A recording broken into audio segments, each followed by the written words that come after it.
တကယ်လို့မိုးရွာရင်ငါမလာတော့ဘူး如果下雨我不来了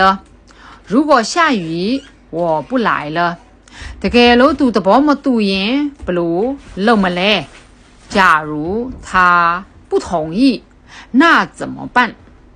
假如他不同意那怎么办假如နေရာမှာ如果ထည့်ရင်လည်းရတယ်如果他不同意那怎么办ဆိုရင်လည်းရတယ်တကယ်လို့သူမလာရင်ကျွန်တော်လည်းမသွားတော့ဘူးတကယ်လို့သူမလာရင်ကျွန်တော်လည်းမသွားတော့ဘူးဆိုရင်假使他不来我也不去了假使နေရာမှာ如果ထည့်ရင်လည်းရတယ်如果他不来我也不去了တကယ်လို့ဖေဖေမိသွားရင်တဲ့ခင်ဗျားတို့ကိုတတိပေးပါ假使爸爸忘了请你提醒他一下假使爸爸忘了请你提醒他一下ဖေရစီတော့ဖို့မိသွားရင်ခင်ဗျားတို့ကိုတတိပေးလိုက်ပါနော်တကယ်လို့သူမမေးရင်ကျွန်တော်လည်းမပြောတော့ဘူး假如他不问问ဆိုတာမေးတာလေနော်假如他不问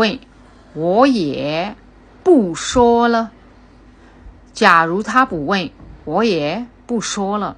ဒီနေရာမှာ如果ထည့်လိုက်ရတယ်လေ如果他不问我也不说了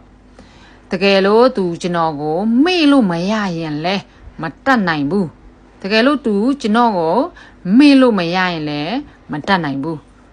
假使他忘不了我ငါကိုမေ့လို့မရဘူးတဲ့忘不了我ဒီမှာ忘不了你ဆိုမင်းကိုမေ့လို့မရဘူးအဲ့လိုပြန်ဖြစ်တော့တယ်ဒီနေရာမှာလေနော်假使他忘不了我我也没办法假使他忘不了我我也没办法ဒီနေရာမှာ老师တို့မျိုးပြောပြမယ်နော်တခုပြောပြမယ်ဒီပုဆိုတဲ့ဒီစလုံးကဘယ်လိုမျိုးအသွင်ပြောင်းတယ်လဲဒီမှာကြည့်မယ်နော်ဒီမှာဝင့်ပူကသူကအသွင်ပြောင်းအတန်ပြောင်းတတ်တဲ့စလုံးပူနဲ့ရီးနဲ့ကအတန်ပြောင်းတတ်တယ်သူ့ရဲ့အနောက်ရဲ့ကောင်ရဲ့အတန်ကိုကြည့်ပြီးတော့သူကနှစ်တန်လေးတန်အဲ့လိုမျိုးပြောင်းတတ်တယ်ဒီမှာအနောက်ကကောင်က4ဖြစ်နေတယ်ဆိုရင်သူက2ဖြစ်မှာအဲ့မှာဝင့်ဆိုရင်ပူဝင့်အဲ့လိုဖတ်ရတယ်ပူဝင့်လို့သွားမှာဖတ်ဘူးပူဝင့်လို့ဖတ်မယ်အနောက်ကကောင်က